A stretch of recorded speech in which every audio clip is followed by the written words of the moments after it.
As we saw in our last video, atoms are made up of three fundamental, subatomic particles: protons, neutrons and electrons. Now the most important thing to remember here is the structure of the atom that we've just been through, and also the relative mass and charge of each other particles. The nucleus contains protons and neutrons packed tightly together. Charge is a bit different, though protons are positive and have a 1+ charge, and you can remember this as both proton and positive beginning with a P. Neutrons have no charge, so we say they are neutral, and it is even easier to remember it as the words neutron and neutral both start exactly the same way. Lastly, electrons have a negative charge, which is the same size as the positive charge of the proton, and remember that both of the particles in the nucleus have a relative mass of 1, but the electrons on the outside are much tinier.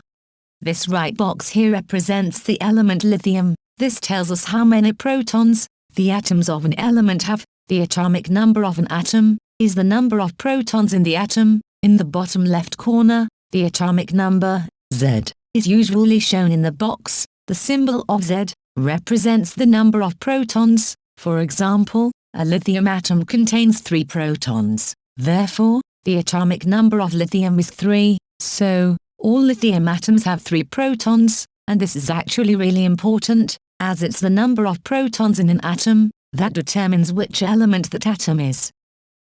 Lastly, in the top left, we have a mass number, which tells us the total number of neutrons and protons in that atom. So, if you wanted to find out how many neutrons lithium has, we would do the mass number minus the atomic number. For example, lithium has a mass number, A, of 7. The symbol, A, represents the number of protons plus the number of neutrons. So, to find the number of neutrons lithium has, we will do 7 minus 3, which equals 4.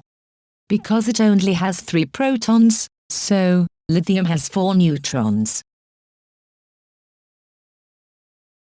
From the right side box, work out the number of protons and neutrons in the chlorine atom. The atomic number of chlorine is 17, so the number of protons is 17, given the mass number is 35. Therefore, the number of neutrons is the mass number minus the number of protons. So, the chlorine has 18 neutrons. As an atom is electrically neutral, the number of electrons is equal to the number of protons. Therefore, chlorine only has 17 electrons.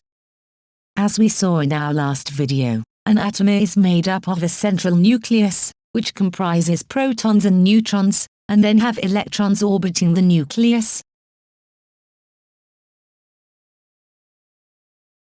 We also saw that it is the number of protons that tells us which element it is. Helium, whose atom has 2 protons and 2 neutrons in the nucleus, and then 2 electrons orbiting them.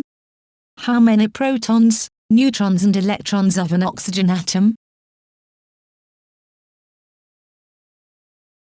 We know that it is the number of protons that determines which element is. What about the number of neutrons? Well, the number of neutrons can actually vary between the individual atoms of an element. For example, oxygen. As long as the number of protons remains the same, it is still the same element, and we call these different forms of that element isotopes. The definition which you need to remember is isotopes are different forms of the same element. They have the same number of protons, but a different number of neutrons. Therefore, they have the same chemical properties and slightly different physical properties.